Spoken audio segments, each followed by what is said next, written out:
اعوذ باللہ من الشیطان اللعین الرجیم بسم اللہ الرحمن الرحیم الحمد للہ رب العالمین الصلاة والسلام علی اشرف الانبیاء والمرسلین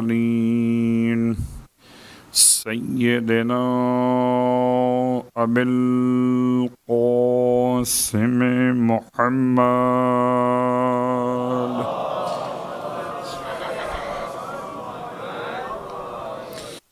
وقال أهل بيته الطيبين الطاهرين واللعنة الدائمة على أعدائهم أجمعين أما بعد فقد قال الله تبارك وتعالى في كلامه الحميد وفرقانه المجيد قوله الحق وهو أصدق القائلين بسم الله الرحمن الرحيم إن الله اشترى من المؤمنين أنفسهم وأموالهم بأن لهم الجنة يقاتلون في سبيل الله فيقتلون ويقتلون وعدا عليه حقا في التوراة والإنجيل والقرآن ومن أوفى بعهده من الله فاستبشروا ببيعكم الذي بايعتم به وذلك هو الفوز العظيم الطائبون العابدون الحامدون الصائحون الراكعون الساجدون الآمرون بالمعروف والناهون عن المنكر والحافظون لحدود الله وبشر المؤمنين صلوات پڑھ لیں محمد وآلہ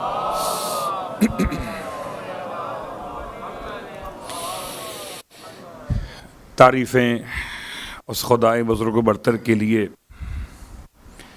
کہ جو بغیر کسی منت و احسان کے کائنات کو بقا عطا کر رہا ہے، اور تمام ہدیہ درود و سلام و نزوات مقدسات کے لیے بغیر کسی منت و احسان کے کائنات کو فنا سے بچنے کا طریقہ عطا کر رہے ہیں۔ الحمدللہ الذی جعلنا من المتمسکین بالقرآن العظیم واجعلنا من المتمسکین بولایت علی بن ابی طالب علیہ السلام۔ اللہم صلی عظم اللہ اجورنا واجورکم بمصابنا بالحسین علیہ السلام وجعلنا وإياكم إن شاء الله من الطالبين بصأره مع وليه الإمام المهدي من آل محمد عليهم السلام۔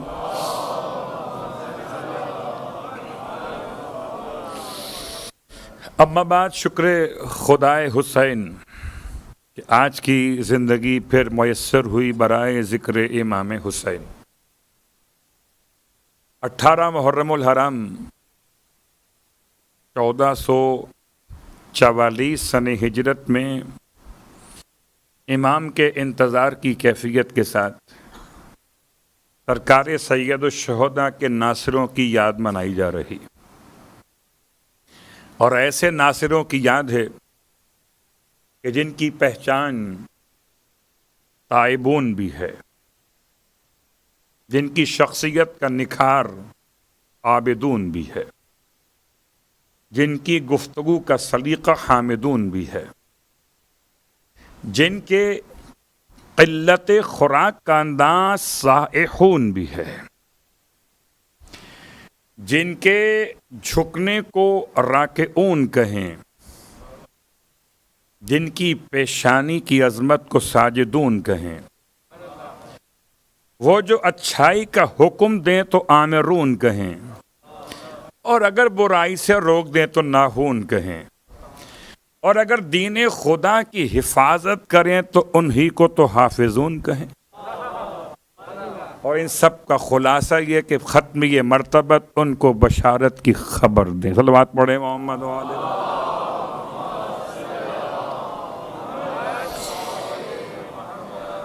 ان شخصیات کے تعارف میں کل بات ہماری تھی، مسجد سہلہ کے حوالے سے کوفے کی یاد، کوفے کے مقامات کے اعتبار سے، اور جن انبیاء کا ربط آج کوفے سے سمجھ میں آ سکتا ہے، ان انبیاء کا تذکرہ بھی آپ کی خدمت میں۔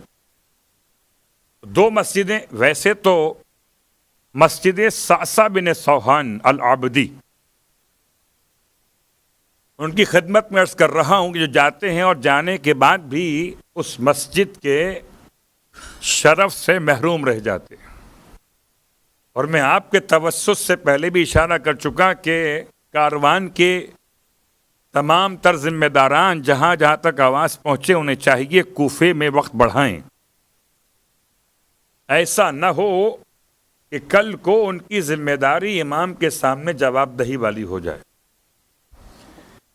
مسجد سہلہ کے ساتھ ایک اور مسجد ہے بالکل ایسی جگہ پر کہ عام طور پر جب بسوں کی پارکنگ ہوتی ہے تو راستے میں آ جاتی ہے، بالکل واک پر ہے، اتنی قریب ہے کہ وہاں سے بالکل آسانی کے ساتھ مشکل سے 2 سے 3 منٹ میں آپ سہلہ پہنچ جاتے ہیں۔ مسجد صعصع بن سوحان العابدی، میں واک کی بات کر رہا ہوں، بس کی بات نہیں کر رہا، اتنی قریب ہے یہ مسجد۔ صعصع بن سوحان العابدی، چونکہ مجھ سے کل سوال بھی کیا گیا کہ آپ میسا میں تمار بیان کریں گے، میں نے کریں گے۔ میرا عنوان وہ افراد نہیں ہیں کہ جو کربلا کے شہداء میں شامل نہیں کیے گئے، گرچہ وہ تمام کے تمام شامل کیے گئے جو راضی برضائے حسین رہے، جیسے وہ جو گزر گئے وہ بھی شامل اور جو گزر رہے ہیں وہ بھی شامل، بس فرق یہ ہے کہ وہ پہلے گزر گئے اور یہ یا لیتنی کنتو کہہ کر اب گزر رہے ہیں۔ لیکن چونکہ عنوان بہت طویل ہو جائے گا اس لیے محدود کرتے ہوئے، ورنہ صعصع بن سوحان العابدی کی شخصیت کیا، ان کا مقام کیا، اسی سمجھیے کہ صاحب ہیں، رازدار ہیں، چاہنے والے ہیں مولائے کائنات علی ابن ابی طالب علیہ الصلوۃ والسلام۔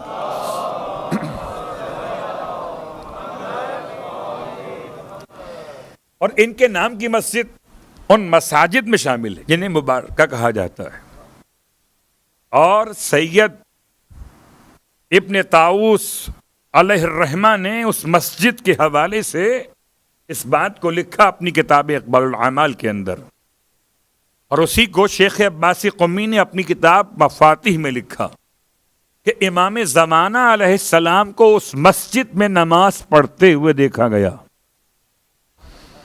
مسجد صعصع بن سوحان العابدی۔ وہاں کی 2 رکعت نماز کے ساتھ مخصوص دعا بھی شامل ہے۔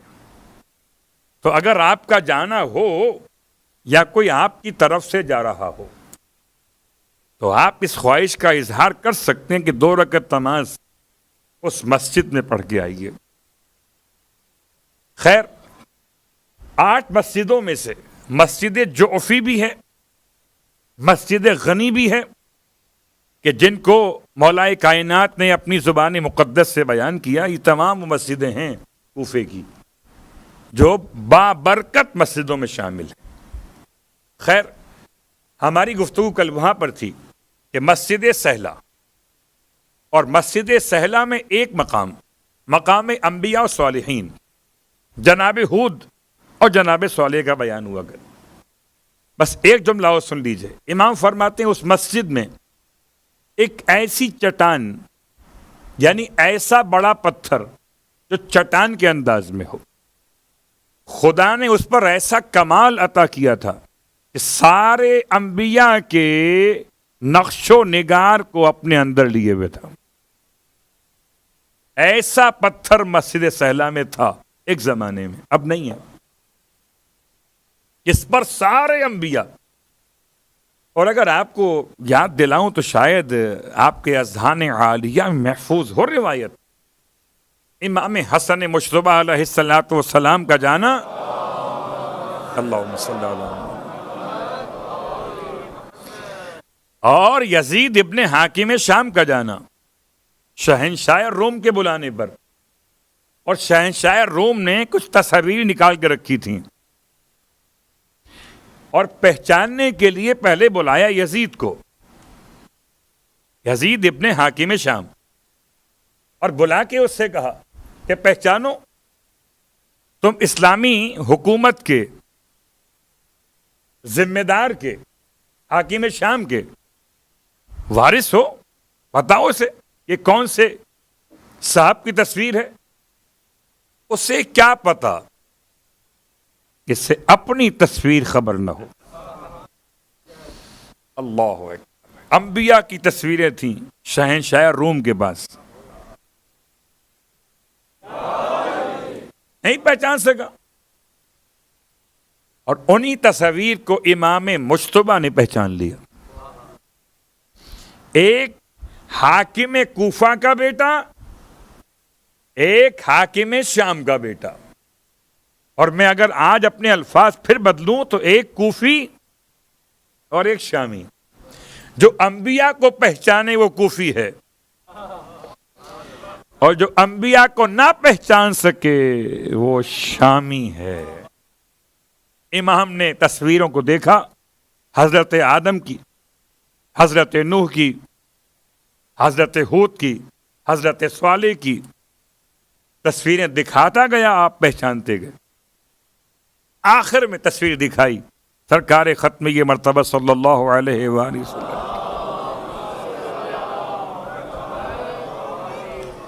امام دیکھ کے رونے لگے، فرمائے یہ میرے جد کی تصویر ہے. اللہ اکبر. تو یہ یہاں تک کا سفر اس لیے میں نے طے کیا کہ ایسا بہرحال ممکن رہا ہے اس دور میں کہ کسی کے پاس کوئی تصاویر محفوظ ہو انبیاء کی. تو اگر یہ جملہ پڑھا جا رہا ہے تو آپ کے اذہان پریشان نہ ہوں کہ مسجد سہلہ میں بروایت امیر ممکنات ایک ایسا صخرہ یا چٹان جس پر سارے انبیاء کے چہروں کا عکس خدا نے محفوظ کیا ہے. البتہ اب وہ صخرہ چٹان موجود نہیں ہے، لیکن اسی کی مناسبت سے شاید اسے مقام صالحین کہا جاتا ہے، صالحین کے بجائے. اگر صالحین پڑھتے تو دو انبیاء ہی مراد ہوتے، صالحین پڑھیں گے تو سارے انبیاء مراد. کیوں اس مقام کا نام صالحین ہے؟ اس لیے کہ وہاں وہ صخرہ موجود تھا، اس پر انبیاء کی تصاویر محفوظ تھیں از طرف پروردگار عالم. اور ظاہر سی بات ہے، اگر اس زمانے میں زمانے کے وارث نے حجت خدا کے بعد حجت خدا نے اگر انبیاء کی تصاویر کو پہچانا ہے تو آج بھی اگر کوئی پہچاننے والا ہے تو امام زمانہ علیہ الصلوۃ والسلام. پتھر کہاں ہو ان کے پاس. میں سمجھتا ہوں کہ انبیاء سے مصافحہ کرنا، اللہ اکبر، شرف بالائے شرف ہے. اگر کوئی نیمہ شعبان کربلائے معلیٰ میں سرکار سید الشہداء کی زیارت کا شرف حاصل کرے تو 1,24,000 انبیاء سے مصافحہ کرنے کے برابر ہے. گویا کہ اس نے 1,24,000 انبیاء سے مصافحہ کر لیا. پریشان ہو گیا مسلمان، یہ کیسے آپ نے کہہ دیا؟ تو سن لیجئے، ہم نے ایسے کہہ دیا کہ جیسے آپ نے سن لیا. اور دلیل چاہیے تو ایک جملہ سن لیجیے. اگر حجر اسود سے ہاتھ مس کرنا خدا سے ہاتھ ملانے کے برابر ہو، تو اگر پتھر پر ہاتھ لگانے سے خدا کے ہاتھ کی برکتیں مل سکتی ہوں آپ کے مکتب میں بھی، تو پھر وہ حسین ابن علی کے حرم میں جانے سے انبیاء کے ہاتھ کی برکتیں ملنا کون سی عجیب بات ہے؟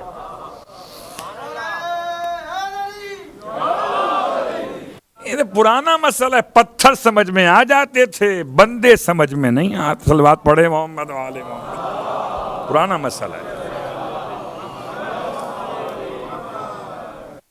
تو مقام انبیاء صالحین مسجد صحرا کے اندر، اور چونکہ میں نے اشارہ کیا تھا آپ کی خدمت میں پہلے بھی کہ جب میں تذکرہ کر رہا تھا جناب ابراہیم علیہ السلام کے حوالے سے، کہ میں اس کو ریپیٹ کروں گا،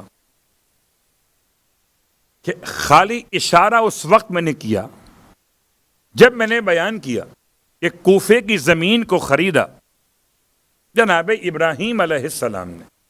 جناب ابراہیم کی تاریخ کیا ہے؟ خیر تعریف تو آپ مجھ سے بہتر سمجھتے ہیں. ابراہیم کا ترجمہ مہربان باپ. ابراہیم علیہ السلام کی دعا کا نتیجہ ختمیہ مرتبت کی ذات. ابراہیم علیہ السلام کی دعا کا دوسرا نتیجہ امام علی ابن ابی طالب علیہ السلام کی شکل مقدس. ومن ذریتی. جب آپ کو امامت ملی تو آپ نے کیا دعا مانگی تھی؟ میں تو یہ کہا کرتا ہوں ابراہیم علیہ السلام آپ نے نبوت ملنے میں دعا نہیں مانگی کہ میری ذریت میں نبی قرار دے. ذریت میں خلت ملی، دعا نہیں مانگی. رسالت ملی، دعا نہیں مانگی. امامت میں دعا کیوں مانگ رہے تھے؟ کا بتانا یہ تھا کہ خلت محدود ہے، رسالت اور نبوت کا ایک ختم ہے، امامت قیامت تک کے لیے ہے. وہ تبرک مانگو جس کی ایکسپائری ڈیٹ بہت لمبی. صلوات پڑھے محمد و آل محمد.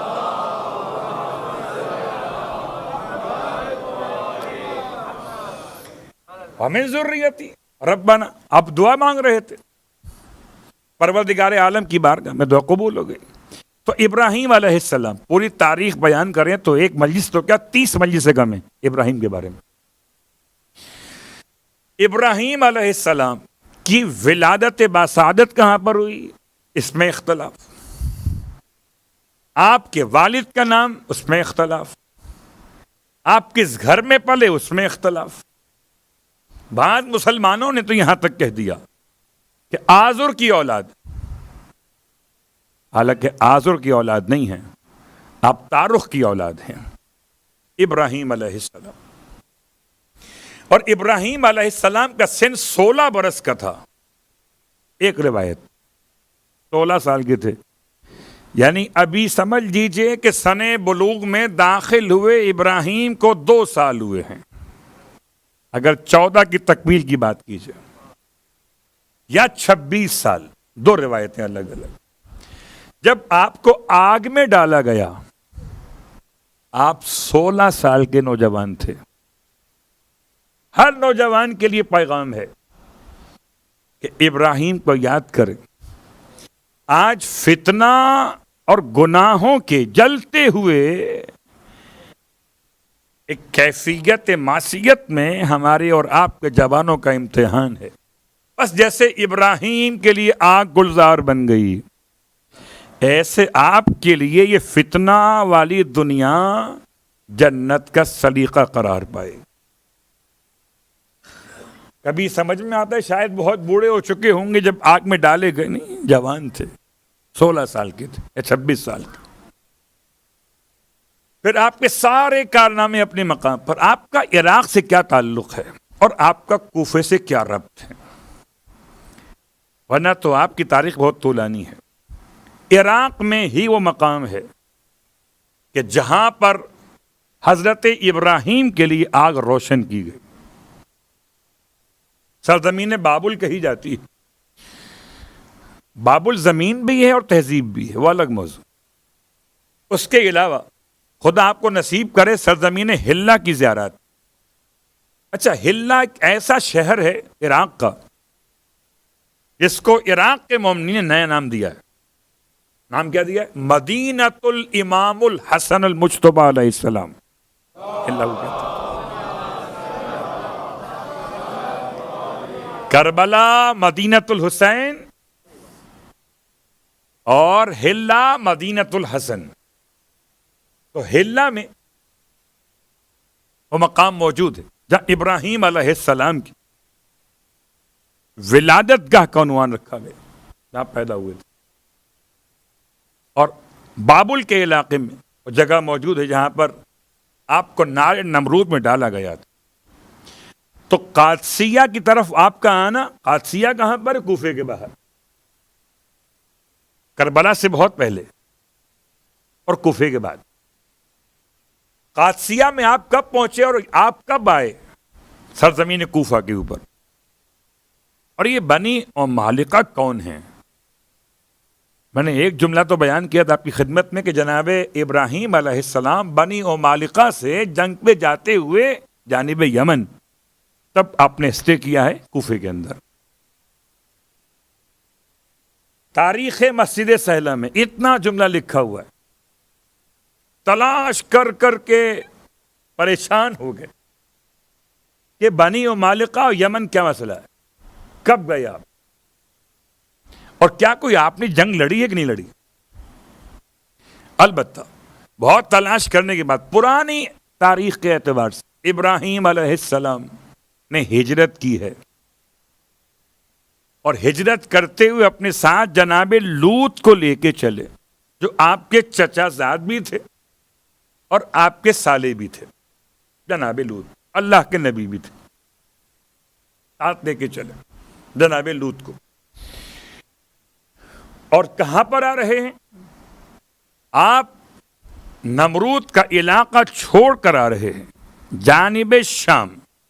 تو راستے سے گزرتے ہوئے آپ نے قیام کیا قادسیہ میں، اور اس سے پہلے قیام کیا آپ نے کوفے کے اندر. یمن میں یہ بنی عمالقہ کون تھے؟ یہ وہی قوم ہے جس کے لیے موسیٰ علیہ السلام کے سپاہیوں نے کہا تھا، جو بہت بہادر تھے، بہت بہادر تھے. ان فیہا قوما جبارین، اس شہر میں تو بڑی جبار قوم رہتی ہے، ہم ان سے نہیں لڑیں گے، آپ جائیں اور آپ کا خدا لڑے گا. صلوات پڑھے محمد علیہ وسلم.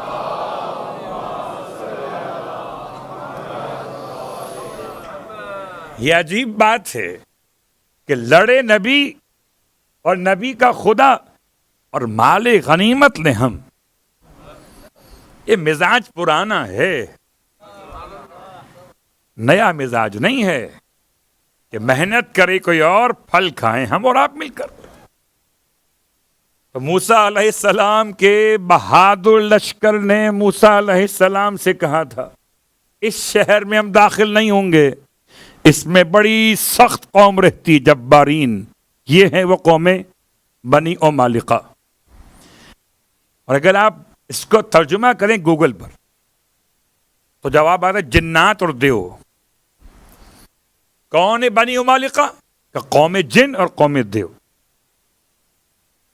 یہ کہاں پر آباد؟ یمن کے اندر. خیر، اس زمانے میں جناب ابراہیم علیہ السلام کا جانا شاید اس قوم کی طرف جانا کہ جس قوم نے پھر آگے جا کر مکے کو آباد کیا بنو جرہم کے مقابلے پر. تو آپ کا وہاں سے گزرنا ابراہیم علیہ السلام، مسجد سہلہ میں، مسجد کوفہ میں. یہ دو مسجدیں ایسی ہیں کوفے کے اندر جن دونوں مسجدوں میں حضرت ابراہیم کے نام کا مقام موجود ہے. عجیب بات ہے، مقام ابراہیم اگر مکے میں ہو سمجھ میں آ جائے اور کوفے میں ہو تو سمجھ میں نہیں آئے. پتا چلا اصل مقصد مقام ابراہیم کا مسئلہ نہیں ہے، یہ بغض علی ابن ابی طالب کا مسئلہ. مکے میں جائیے تو چومتے رہ جائیے، حالانکہ وہاں چومنا منع ہے.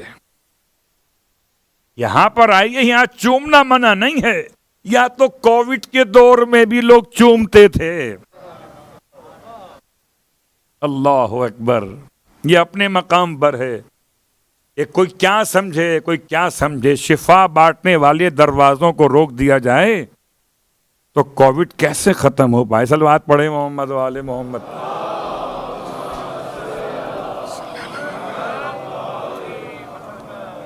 تو ابراہیم علیہ السلام کی زندگی کا خلاصہ کرتے ہوئے آپ کوفے آئے اور آپ نے دونوں مسجدوں میں نماز پڑھی ہے، مسجد سہلہ کے اندر بھی اور مسجد کوفہ کے اندر بھی۔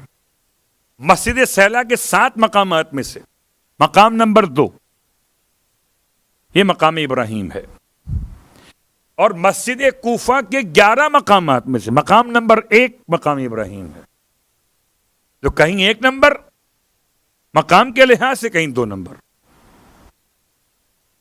یہ دونوں مسجد ہیں۔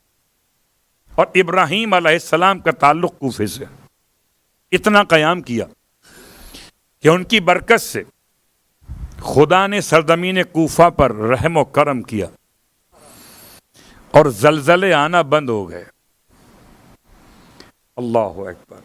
زمین کوفہ اور فضائل کوفہ میں آئیے، روز آپ کی خدمت میں روایت پیش کی جاتی۔ آج ایک روایت سرکار ختم یہ مرتبہ صلی اللہ علیہ وآلہ وسلم کی،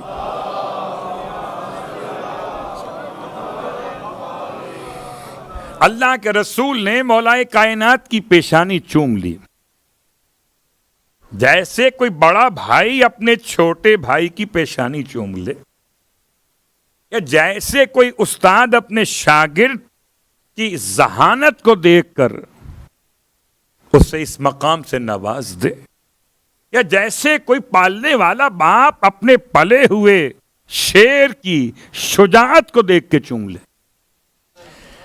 لیکن یہ چومنا نہ تو شجاعت کی بنیاد پر تھا، نہ تہذیب علم کی بنیاد پر تھا، یہ چومنا ولایت علی ابن ابی طالب کی بنیاد پر تھا۔ اللہم صلی اللہ علیہ وسلم۔ آپ نے دونوں آنکھوں کے بیچ میں بوسہ دیا، اللہ کے رسول نے۔ اللہ اکبر۔ ہو سکتا ہے کسی کو پریشانی ہو، کیسے ہو سکتا ہے سب تو پیغمبر کے ہاتھ چومتے ہوں، یہ پیغمبر علی کی پیشانی کیوں چوم رہے ہیں؟ تو قبلہ اتنی سی بات کافی ہے، جو حجر اسود چومتے ہیں تو سنت ہو جاتی ہے، اور اگر علی کی پیشانی چومتے ہیں تو آپ کو پریشانی کیوں ہو جاتی ہے؟ چوم رہے جیسے کوئی قاری قرآن کو چوم لے، ایسے چوما تھا پیغمبر نے مولا کائنات کی پیشانی کو، اور چوم کے فرمایا یا علی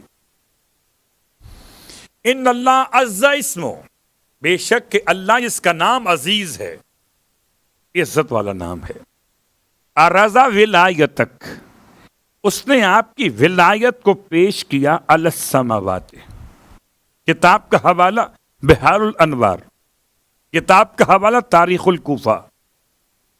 ارزا ولایتک، اس نے پیش کیا آپ کی ولایت کو علی السماوات، تمام آسمانوں پر، فسبقت الیہا السماء السابعۃ، سبقت کی آپ کی ولایت کی طرف 7ویں آسمان نے، فزینہا بالعرش، تو خدا نے اسے انعام میں عرش عطا کر دیا۔ جو ولایت علی پر سبقت کرے اسے خدا عرش کی نعمت سے نواز دے۔ ثم سبقت الیہا السماء الرابعۃ، پھر آپ کی ولایت کی طرف سبقت کی 4تھے آسمان نے، فزینہا بالبیت المعمور، تو خدا نے اسے بیت معمور کی نعمت سے نواز دیا۔ 7واں آسمان کہے تو عرش ملے، 4تھا آسمان کہے تو نورانی گھر ملے۔ پھر فرماتے ہیں ثم سبقت الیہا السماء الدنیا، یا علی پھر آپ کی ولایت کی طرف سبقت کی آسمان دنیا نے، فزینہا بالکواکب، تو خدا نے اس کو زینت بخش دی ستاروں سے. اللہ اکبر. پھر فرماتے ہیں یا علی ثم سبقت الیہا الارضین، پھر زمینوں نے سبقت شروع کی. فسبقت الیہا المکۃ فزینہا بالکعبۃ. جب زمین مکہ نے آپ کی ولایت پر سبقت کی تو خدا نے اسے کعبے سے نواز دیا. ثم سبقت الیہا بالمدینہ المدینہ، پھر سبقت کی مدینہ منورہ نے. فزینہا بی، تو خدا نے اسے مجھ محمد سے نواز دیا. ثم سبقت الیہا الکوفۃ، پھر سبقت کی آپ کی ولایت کی طرف زمین کوفہ نے. فزینہا بکا، بس خدا نے اسے آپ کے ذریعے سے نواز دیا.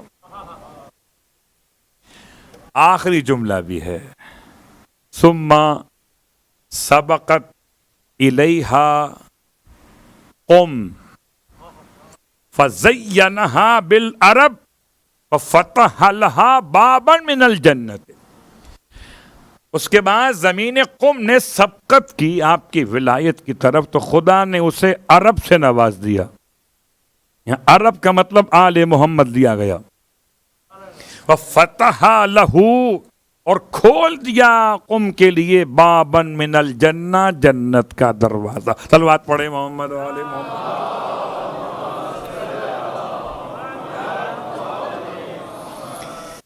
ہذہ مدینتنا ومحلتنا ومقر شیعتنا، امام کے اپنے الفاظ قم کے کوفے کے بارے میں. ہذہ، یہ شہر، مدینتنا محلتنا ومقر شیعتنا، یہ ہمارا شہر ہے، یہ ہمارا محل ہے، یہ ہمارے شیعوں کا جائے قرار ہے. امام فرما رہے کوفے کے بارے میں. تو کوفے کے فضائل میں اللہ کے حبیب کے جملے، کوفے کے فضائل میں مولا کائنات کے اپنے جملے. اور جو کل آپ کی خدمت مقدس میں بیان کر رہا تھا دکت القضا کو، دکت القضا کے بالکل پیچھے، یعنی کہ شاید کہ دو صف کا فاصلہ ہو نمازی کے اعتبار سے، ایک اور مقام ہے، مقام کا نام بیت التشت، مسجد کوفہ کے اندر. یہ بھی فضائل علی ابن ابی طالب علیہ السلام کا عنوان ہے، بیت التشت.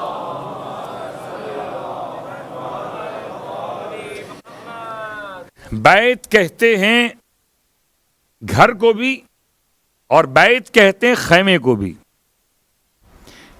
امام جہاں فیصلے فرماتے تھے، ایک فیصلہ ایسا فرمانا پڑ گیا کہ پردے اور حجاب کا مسئلہ آ گیا کہ سب کے سامنے وہ ممکن نہیں تھا. یعنی ایسی خاتون پہ الزام لگا کہ جو ان میرڈ تھی، اور الزام ایسا لگا جو انتہائی نامناسب، اور الزام شاید نہ لگتا اگر آثار بدن میں وہ علامتیں نہ پائی جاتی کہ جو عام طور پر ولادت کے حوالے سے ہوتی ہیں. میں بہت سنبھل کے الفاظ کو ادا کر رہا کہ پیغام بھی پہنچ جائے، منبر کی عظمت کا عنوان بھی باقی رہے. خاتون پاک دامن ہے، حتیٰ کہ بھائی اور باپ دونوں قتل کرنے پہ تیار ہو گئے. کیسے ہو سکتا ہے کہ بغیر اس زواج کے یہ مسئلہ اس طرح فزیکل ظاہر ہو جائے؟ غصہ اور جلال، اللہ اکبر. امام تک یہ خبر پہنچی. امام چاہتے تو الفاظ کے ذریعے بھی بات سمجھا دیتے، مگر امام نے پردے کا ایسا انتظام کیا کہ آج تک وہ مقام دعا اور زیارت بن گیا. وہ مقام قبولیت دعا ہے. وہ مقام قبولیت دعا کے ساتھ مقام زیارت، مقام نماز ہے، جہاں مولائے کائنات کا یہ معجزہ ظاہر ہوا. امام نے خیمہ لگانے کا حکم دیا مسجد کے اندر، اور ایسی خواتین کو طلب کیا جو خواتین اس خدمت کے لیے قابلہ کے نام سے یاد کی جاتی تھی. اور امام علیہ السلام نے اس خاتون کو خیمے کے اندر بیٹھنے کا حکم دیا. امام نے ایک برتن منگایا، اور برتن کو، بڑے برتن کو اس زمانے میں تشت کہتے تھے، اور آج بھی پرانی اردو میں تشت ہی کہتے ہیں. اب تو خیر سے تھال کہتے ہیں لوگ. عجیب بات ہے کہ اب ہمارے الفاظ سے ہماری تہذیب کا معیار بدل رہا ہے. تشت عربی کا لفظ ہے، اردو میں بھی استعمال ہوتا ہے. تشت یعنی کہ کوئی بڑا برتن لا کے رکھا گیا. گیلی مٹی کا عنوان تھا، یا امام علیہ السلام میں زمانہ ایسا کہ برف ملنے کا امکان کوئی نہیں ہے. امام بیٹھے مسجد کوفہ میں ہیں، برف ہے شام کے پہاڑوں پر. امام نے ہاتھ کو بڑھایا، اور ہاتھ کو بڑھانے کے بعد جو پیچھے کیا تو برف آپ کے ہاتھ میں ہے. اور یہ خاتون کو اس خیمے کے اندر، اس برتن میں، اس برف کے اوپر امام نے بیٹھانے کا حکم دیا. اور پھر وہ معجزہ ظاہر ہوا کہ جو حیوان پانی کے ذریعے سے اس خاتون کے جسم میں داخل تھا، وہ مٹی کی بو پا کے باہر نکل آیا. یہ تمام باتیں اپنے مقام پر. ایک عجیب سوال ہے، یہ سارا کام مسجد میں ہوا ہے. یہ سارا کام مسجد میں ہوا، اور سب کے سامنے نہیں، پردے کے اندر. البتہ عفت کا اناؤنسمنٹ سب کے سامنے ہوا کہ جس سے تم سمجھتے تھے کہ یہ حاملہ ہے، دیکھو یہ حاملہ نہیں، عفیفہ ہے، پاک دامن. میں سمجھتا ہوں سلام مولا پر آپ نے ایسا پیغام دیا کہ آنکھیں دھوکہ کھا گئیں، مگر کسی پاک دامن پر آپ نے دھبا آنے نہ دیا. تو بہت سے مقامات پر آنکھیں دھوکہ کھا جاتی ہیں، لہذا کسی کے بارے میں گناہ کا فیصلہ نہ کیا کیجیے. صلوات پڑھیں محمد و آل محمد پر.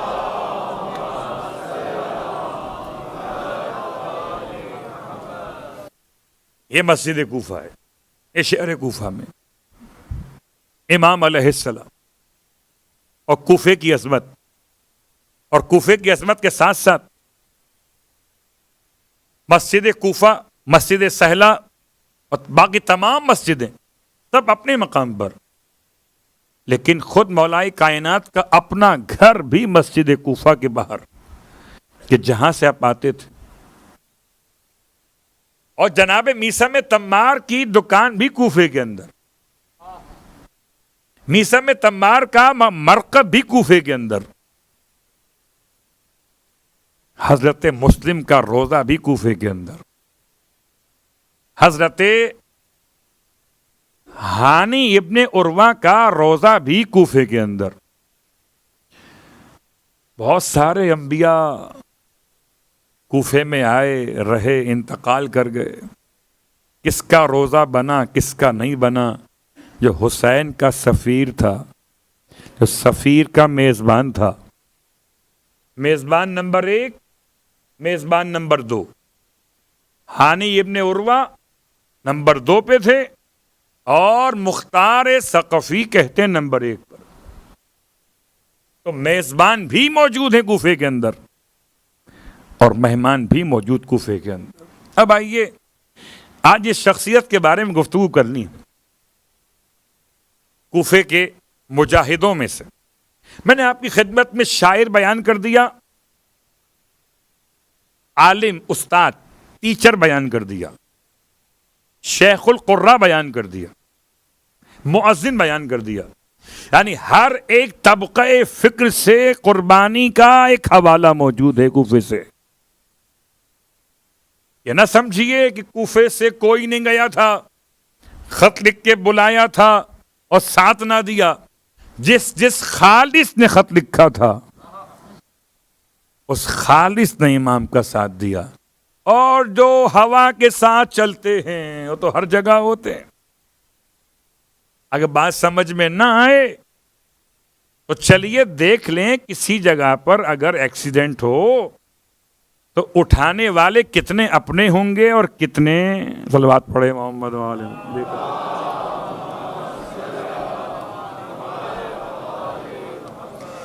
پتہ کیسے چلے اپنے کون ہیں پرائے کون ہیں اس مجمع میں؟ یا کون جائے گا اسپتال تک ساتھ اور کون جائے گا اس کی انکوائری کے لیے پولیس اسٹیشن ساتھ، اور کون یہ سوچ کے ہٹ جائے گا بھائی چلو پولیس آ گئی۔ بات واضح ہو رہی ہے؟ تو کوفے میں 5 طرح کے گروہ آباد تھے۔ ایک شہر ہے کوفہ، جیسے ہی کیپٹل بنا، مثال دیتا ہوں آپ کی خدمت میں، اور بہت سنبھل کے میں نے کوفے کی تاریخ پڑھی ہے کہ تاکہ کوئی بھی لفظ ایسا نہ ہو جو آپ کے لیے باعث تشویش بنے۔ مثال دے کے پہلے پاکستان کی مثال دیتا ہوں۔ پاکستان کا کیپٹل کیا تھا پہلے؟ کراچی۔ اس کے بعد یہ شفٹ ہو گیا کہاں پر؟ اسلام آباد۔ اسلام آباد کی جو اپنی آبادی ہے وہ الگ ہے، اور جو کیپٹل بننے کے بعد آبادی موو ہوئی وہ الگ ہے۔ بالکل سمجھیے ایسے ہی کہ جیسے پہلے مدینہ منورہ کیپٹل تھا اور مولا کائنات نے مدینہ منورہ سے اپنے کیپٹل کو شفٹ کیا کوفے کی طرف، تو اب جو چھوٹے چھوٹے دیہاتوں میں گاؤں میں لوگ تھے، غلام تھے، جن کو کاروبار کرنا ہوتا تھا، وہ کہاں پر آ گئے؟ کوفے میں آ گئے۔ اب سب کے سب کوفی ہو گئے۔ پہچان بڑی مشکل ہو گئی، لیکن میں سمجھتا ہوں کہ جوہری پہچان لیتا ہے کہ کون سا دانہ سنگریزہ ہے اور کون سا دانہ در بن چکا۔ صلوات پڑھے محمد والے۔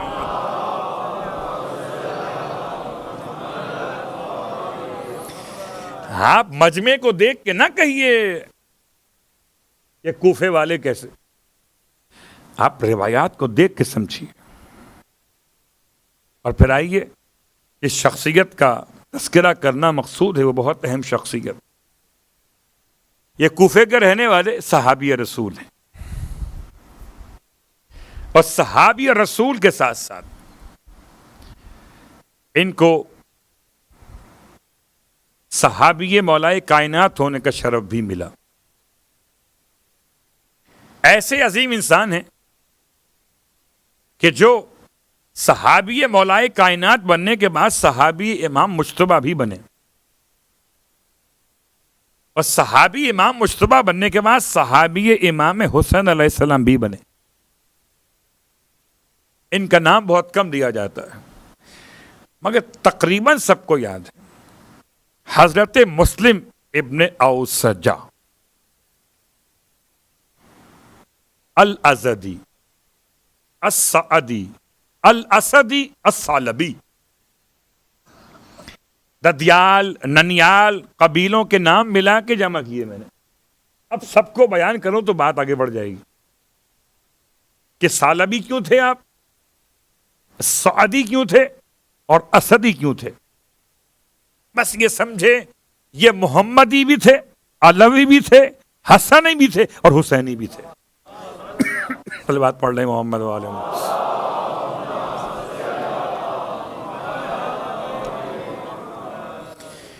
نام آپ کا مسلم ہے، والد کا نام اوسجہ ہے۔ اوسجہ کا ترجمہ ہے ایسی جھاڑی جس میں کانٹوں کے علاوہ پھول بھی کھلتے ہو۔ اب اگر کسی کو نام رکھنے میں دشواری ہو تو اوسجا کا ترجمہ سمجھ کے رکھے. اور میری ان تمام تر گزارشات کے ساتھ کہ کربلا کے شہیدوں کے نام سمجھ کے رکھیے تاکہ کوئی ذہن میں غلط بات آنے نہ پائے. اوسجا درخت کو کہتے ہیں، اوسجا جھاڑی کو کہتے ہیں، مگر ایسی جھاڑی جس میں کانٹوں کے ساتھ ساتھ پھول بھی ہوتے ہیں. اور جس میں پھول ہوتے ہیں تو چننے والا کانٹے چھوڑ کر پھول چن لیتا ہے. خدا نے اوسجا کو اگر اور اولادیں عطا کی تو ہو سکتا ہے کوئی کیسی ہو مگر ایک تو مسلم بھی عطا کیا. مسلم کے بیٹے کا نام ہے خلف، اور میں نے بہت تلاش کیا، مسلم کی اہلیہ کا نام نہیں ملتا، بس یہ لکھا ہے ام خلف، خلف کی ماں. تو مسلم ابن اوسجا، آپ کا بیٹا خلف اور آپ کی اہلیہ ام خلف، یہ تینوں افراد کربلا میں امام کے ساتھ ہیں کوفے کے رہنے والے، اور پیغمبر کی خدمت میں آتے جاتے رہے. صحابی تھے، اور بڑے پکے صحابی تھے. پکے صحابی کا مطلب کیا ہے؟ بہت غور کیجیے گا. یہ پکا صحابی سمجھ میں کب آیا؟ جب سرکار ختمی یہ مرتبہ صلی اللہ علیہ وآلہ وسلم کی روایت سامنے آئی.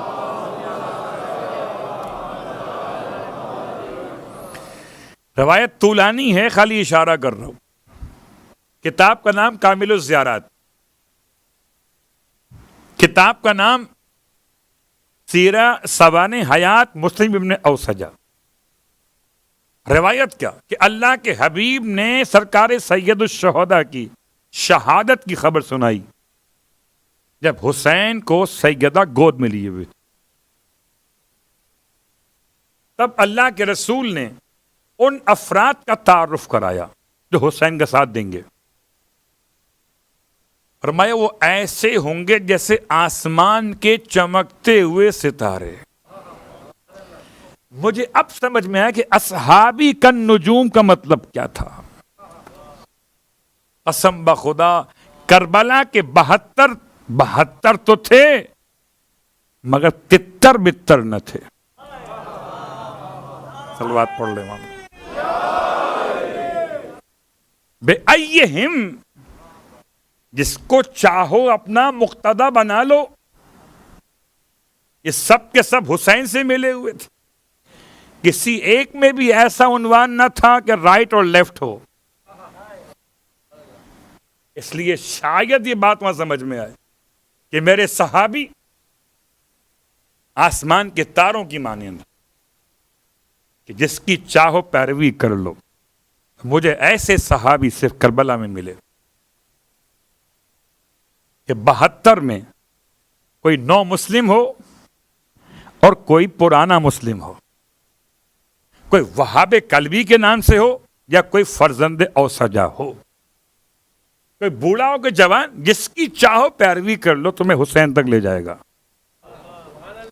اسی لیے تو امام جعفر صادق علیہ الصلوۃ والسلام نے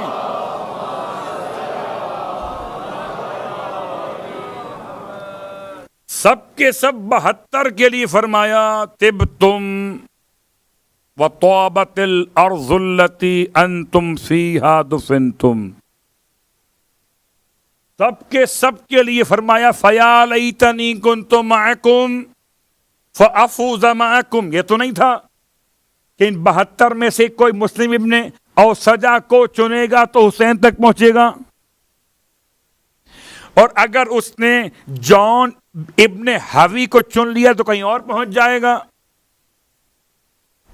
کیا خیال ہے آپ کا؟ یہ سب 72 ضرور ہیں مگر تتر بتر نہیں ہے. کسی ایک کی پیروی کر لو حسین تک لے جائیں گے.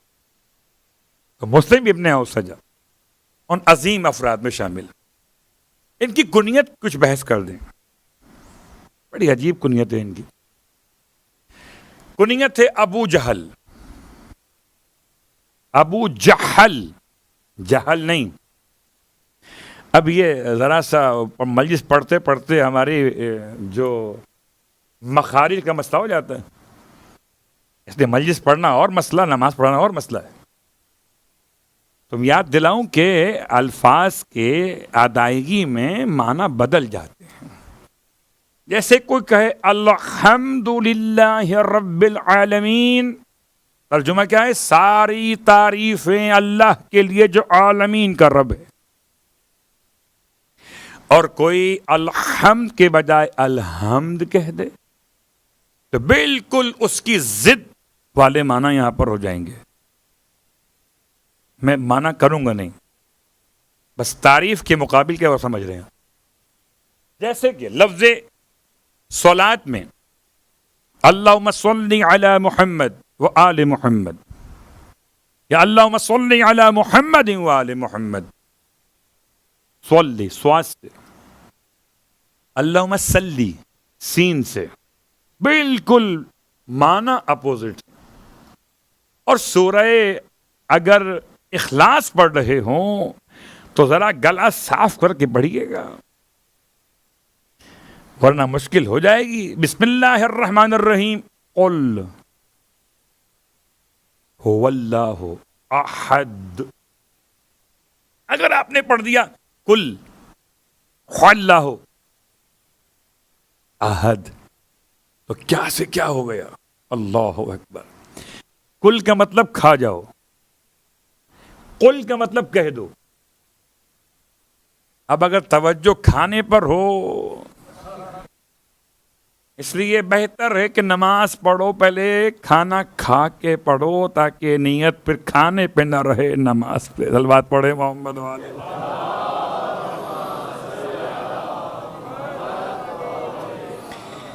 اتنی باتیں میں نے کیوں بیان کی کہ تاکہ لفظ جہل اور جہل کو واضح کر سکوں.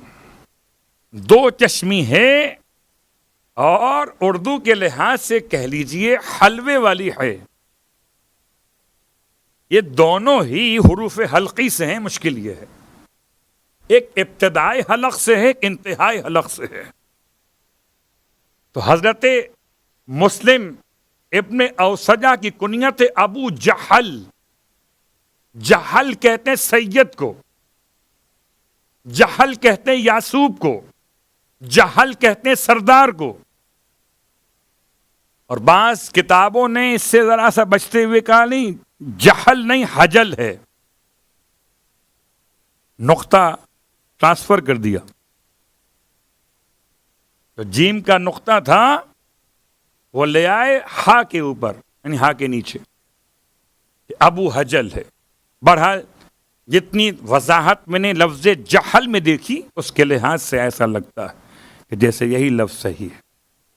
جیسے کل لفظ یزید آپ سمجھ گئے، ایسے آج سمجھ لیجیے. جناب مسلم ابن اوسجہ کوفے کے رہنے والے، اور یہ قیام حضرت مسلم ابن عقیل کے موقع پر بہت اہم شخصیت کے طور پر تھے.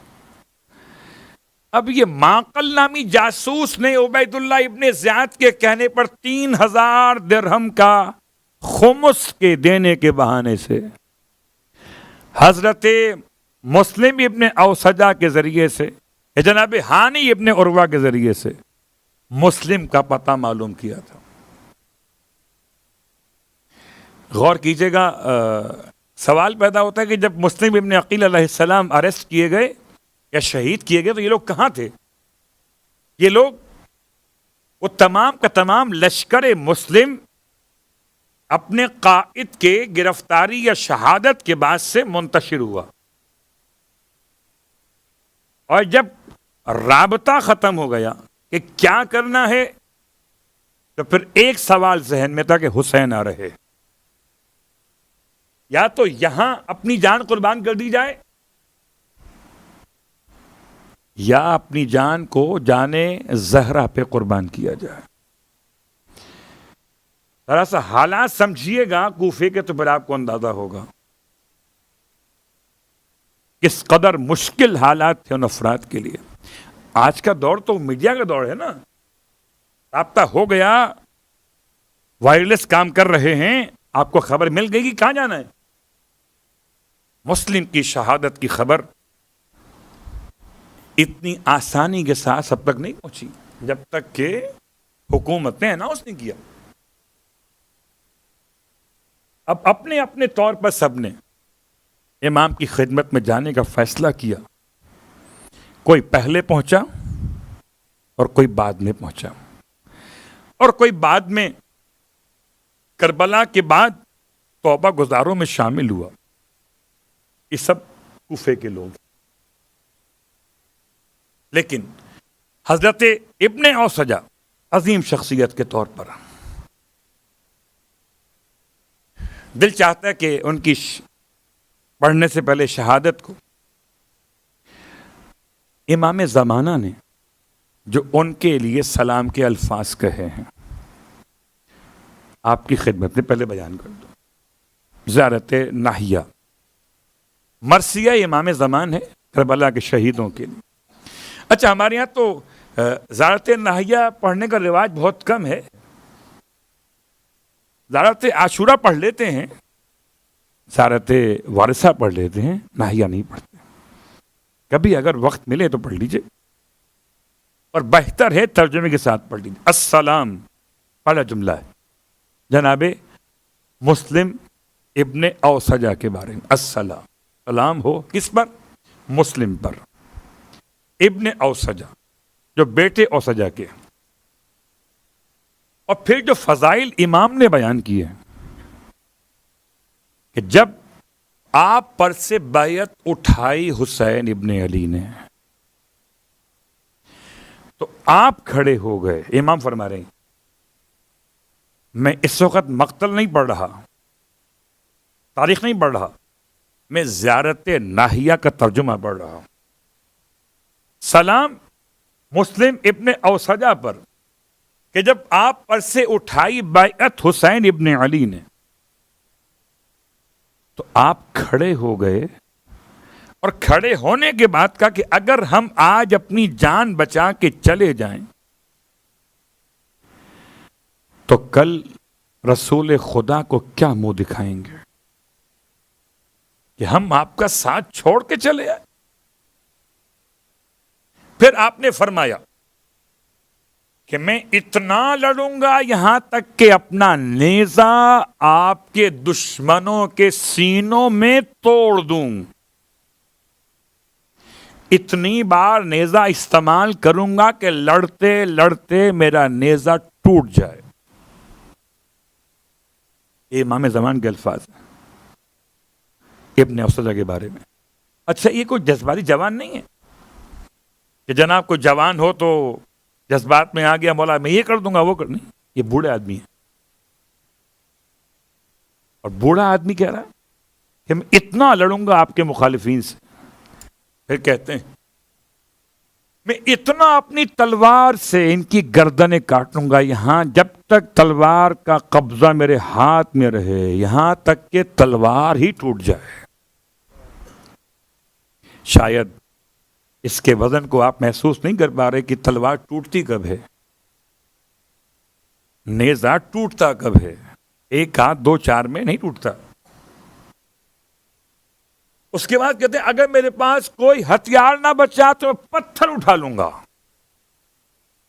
مسلم ابن اوسجہ، اور پتھر اٹھا کر آپ کے دشمن کا مقابلہ کروں گا یہاں تک کہ میں اپنی جان آپ کے قدموں پہ قربان کر دوں. فَيَقْتُلُونَ وَيُقْتَلُونَ، یہ دونوں جملے حضرت مسلم ابن اوسجہ کے لیے سمجھ میں آ رہے ہیں. پھر امام زمانہ فرماتے ہیں، عجیب جملہ ہے، فرمایا کنتا، آپ ہیں وہ اول من شرا نفسہ، اس نے سب سے پہلے اپنی جان کا سودا کیا. اچھا، ہماری مشکلات یہ ہے کہ ہمارے یہاں جو ترتیب شہداء کی ہے اس میں سمجھ میں نہیں آتا کہ کیا پڑھا جائے. پہلا شہید کون ہے؟ تو پہلا شہید کس نے کیا لکھا؟ حمید نے کیا لکھا؟ غلام امام نے کیا لکھا؟ ابھی مخنف نے کیا لکھا؟ امام زمان نے کسے کہا پہلا شہید؟ حضرت مسلم ابن اوسجہ.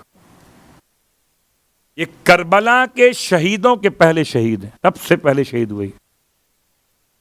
کنت اولا، آپ تھے اول، من شرا نفسہ، جس نے اپنی جان کا سودا کیا.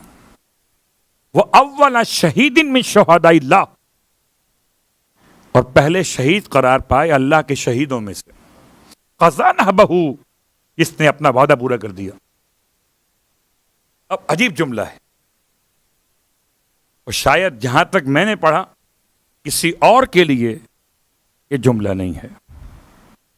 فرمایا فَفُزْتَ وَرَبِّ الْكَعْبَةِ، اور رب کعبہ کی قسم آپ کامیاب ہو گئے. حضرت مسلم ابن اوسجہ کے زیارت نامے کا جملہ حضرت ناہیہ کے اندر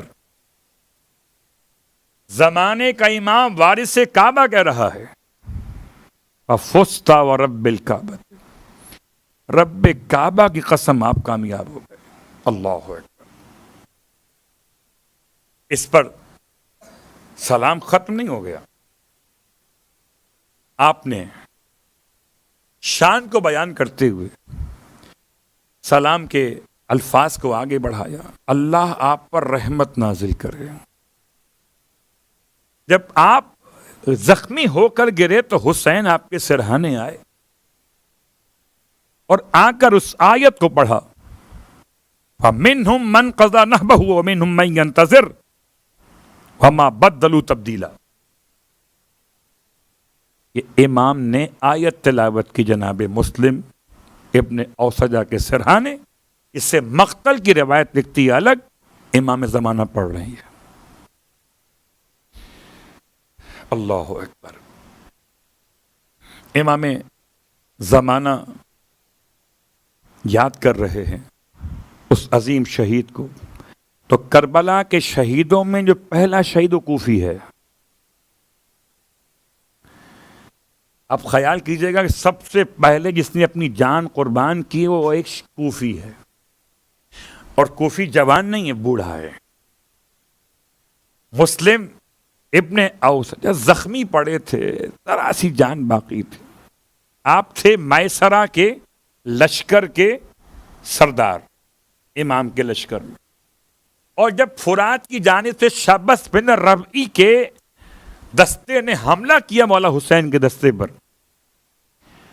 تو امام کے لشکر کا میسرہ مقابلہ کر رہا تھا. اور جب جنگ کے بادل چھٹے تو مسلم لڑتے لڑتے گر چکے تھے. 50 سے اوپر افراد کو بوڑھے شخص نے مارا تھا. کتنا بوڑھا تھا یہ؟ کہ اتنا بوڑھا تھا حسین کا جانثار، جس سے علی اپنا بھائی کہتے تھے. جب علی کے بھائی ہوئے تو حسین کے چچا ہوئے. اپنی کمر سے تختہ باندھ کر آئے تھے، اتنے بوڑھے تھے. اپنی پیشانی پر رومال باندھ کر آئے تھے. اپنے راشے والے ہاتھوں پہ تلوار رکھ کر اس تلوار کو باندھ کے آئے تھے. کہ زخموں سے چور ہو کر گرے، حسین سرانے پہنچے. اور یہ زمانہ بھی وہ جب حبیب ابن مظاہر بھی حیات ہیں. اس کا مطلب اول شہید. جیسے امام کی اقربا میں اول شہید کون؟ جناب علی اکبر. ایسے امام کے انصار کا پہلا شہید کون؟ مسلم ابن اوسجہ. سرہانے پہنچے، حبیب ساتھ ساتھ میں. حبیب کہنے لگے مسلم سے، مسلم اگر مجھے معلوم ہوتا کہ میں تمہارے بعد باقی رہوں گا تم سے وصیت پوچھ لیتا. مسلم پھر بھی کچھ چاہتے ہو بیان کرو. اتنا گلا خشک ہے مسلم کا، 90 برس سے زیادہ کا سن مسلم کا ہے. 3 دن کی بھوک اور پیاس کے بعد بوڑھے جسم نے اتنا جہاد کیا کہ جو جملے کہے تھے حق ادا کر دیا. جب تک مسلم کے ہاتھ میں تلوار باقی رہی مسلم لڑتے رہے. زمانے کا امام ہر کس و ناکس کو ان الفاظ کے ساتھ یاد نہیں کرتا. اللہ اکبر. مسلم نے کچھ نہیں کہہ سکے، اشارہ کیا مولا حسین کی طرف. حبیب بھی کھڑے، حسین بھی کھڑے. وہ کہنا چاہتے تھے آپ کا بیٹا بھی تھا خیمے میں، بیٹے کے لیے پیغام دیتے. آپ کی بیوہ ہو جانے والی اہلیہ بھی ہیں خیمے کے اندر، آپ کی کنیز بھی خیمے کے اندر، مگر کوئی پیغام نہیں دیا. اشارہ کیا حبیب سے حسین کی طرف. کیسے کہنا چاہتے مسلم کہ حبیب میرے بعد حسین کا خیال کر. واہ غربت واہ محمد، ایسے جانثار کہاں ملیں گے. اللہ اکبر. ایک یہ ہے مسلم ابن اوسجہ. بس ایک جملہ آپ کی خدمت میں اور چونکہ ربط مصائب میں ایسا مرحلہ آ جاتا ہے کہ زمانہ اب یہ 11 محرم کے بعد کا دور ہے. بس 2 جملے سن لیجئے کہ ایک یہ کوفی ہیں اور ایک کوفی وہ ہیں، صحابی ہے، مولائے کائنات ہیں. ایک دائیں آنکھ جنگ صفین میں اور بائیں آنکھ جنگ جمل میں ضائع ہو گئی. نام ان کا ہے عبداللہ ابن عفیف الازدی. یہ اتنے نابینا بوڑھے ہو چکے تھے کہ مایوس تھے کہ اب میں کہاں لڑ سکتا ہوں، ختم ہو گیا. جب عبید اللہ ابن زیاد نے مسجد کوفہ میں حسین ابن علی کی شان میں گستاخی کی تو کوئی بینا تو نہ بولا، یہ نابینا بول پڑا. اور ایسے بولے کہ فرماتے تھے کذاب ابن کذاب، تو خود بھی کذاب، جو تیرا امیر وہ بھی کذاب. انبیاء کی اولاد کو قتل کرتا ہے اور مومنین کے ممبر پہ آ کے جرات کرتا ہے. اللہ اکبر. ابن ذات کے گلے کی رگیں پھول گئیں. کون ہے جس کو اتنی ہمت ہوئی ہے؟ کہتے ہیں قبیلہ ازد کے لوگوں نے ان کو جلدی سے مسجد سے باہر لے گئے، کہ پکڑ کے لاؤ اسے. گھر کا محاصرہ کر لیا گیا. ان کا بیٹا کوئی نہیں ہے، ایک بیٹی ہے، نام صفیہ ہے، اور بیٹی باپ کے ساتھ گھر کے اندر موجود ہے. لشکر پہنچ گیا گرفتار کرنے کے لیے، نابینا ہے. تو بیٹی کمال ہے، کمال ہے، قسم بخدا. کبھی موقع ملا تو جو کوفے کی مومنات تھیں ان کی تعریف پڑھیں گے. کیا کمال تھا اس خاتون کا. سوچئے گا جس کا باپ بوڑھا ہو، بھائی کوئی نہ ہو، اور باپ بھی نابینا ہو، ایسے میں باپ کو بچائے گی یا باپ کو جہاد کے لیے تیار کرے گی؟ اس نے کہا بابا یہ قاتلان حسین ہیں، بابا تلوار میں لے کر آتی ہوں. صرف 2 ایسی خواتین جن کا جملہ مجھے ملا کہ جو کہتی تھی کاش ہم مرد ہوتے. یا وہاب کلبی کی زوجہ کا جملہ تھا، جناب ہانیہ کا، یا جناب صفیہ کا جملہ ہے. کہتی تھی بابا کاش میں مرد ہوتی تو مقابلہ کرتی. بابا کو لا کے تلوار دی. بوڑھا صحابی مولا کا بیٹی بتاتی جاتی بابا دائیں سے، یہ دائیں مارتا ہے، بابا بائیں سے، بابا سامنے سے، پیچھے سے. جو شروع کے لوگ داخل ہوئے وہ تو اس کے ہاتھ سے ختم ہو گئے، مگر اتنا بڑا ہجوم گھر میں داخل ہوا کہ لڑنے کی جگہ نہ رہی. اور جب اس سے لے کے چلے تو بیٹی فریاد کرتی ہوئی چلی ہے کوئی قبیلہ ازد کا ساتھ دینے والا میرے بابا کا ساتھ. جب عبید اللہ ابن زیاد کے دربار کے قریب پہنچے تو بیٹی نے باپ سے کہا بابا اب میں اندر نہیں جاؤں گی. بابا دربار شرابی کا ہے، بابا ابن زیاد کے سامنے آپ کی بیٹی نہیں جائے گی. اور میں کہتا ہوں میں اس بیٹی کا یہی تو حق تھا کہ اپنے پردے کو سنبھال کے کہتی تھی کہ میں اب سب کے سامنے نہیں جاؤں گی، میں کہوں گا اے صفیہ، ارے تم نے دربار کے باہر اپنے آپ کو روک دیا، ہائے نبی کی بیٹیاں، ہائے زہرا کی بیٹیاں، کبھی شام کا دربار، کبھی کوفے کا دربار، ارے کبھی بازار، ارے میں کہوں صفیہ، ارے آئے میری آقا زادی، آپ کے سر پہ چادر تو تھی، لیکن ہائے زینب کبریٰ اس عالم میں دربار میں لائی گئی کہ سر پہ چادر نہ تھی۔ اے صفیہ، ارے تمہارے ہاتھ تو بندھے ہوئے نہ تھے، لیکن ہائے زہرا کی بیٹیاں اس عالم میں دربار میں ہاتھ پسے گردن بندھے ہوئے۔ انا للہ وَإِنَّا إِلَيْهِ رَاجِعُونَ۔ أَلَا وَلَعنَةُ اللَّهِ عَلَى الْقَوْمِ الظَّالِمِينَ وَسَيَعْلَمُ الَّذِينَ ظَلَمُوا أَيَّ مُنقَلَبٍ يَنقَلِبُونَ۔ بہر اللہ واسطہ محمد و آل محمد کا، پروردگار ان دو شہیدوں کی عظمت کا واسطہ، مسلم ابن اوسجہ کی عظمت کا واسطہ، پروردگار جناب عبداللہ ابن عفیف ازدی کی محبت کا واسطہ، کہ جو کہتے تھے میں تو مایوس ہو گیا تھا جب سے آنکھیں گئیں کہ مجھے شہادت کیسے ملے گی، اے خدا تمام تر مانگنے والوں کی مرادیں پوری فرما۔ بہر اللہ واسطہ محمد و آل محمد کا کوئی غم نہ دے سوائے غم آل رسول کے۔ بہر اللہ واسطہ محمد و آل محمد کے تمام بیماروں کو شفاء کاملہ عطا فرما۔ بہر اللہ واسطہ محمد و آل محمد کا میرے مالک، ہم جو جملہ کہتے ہیں فَيَا لَيْتَنِي كُنْتُ مَعَكُمْ، خدایا ہمیں ایسے انصاران امام کے قدموں کی خاک نصیب فرما۔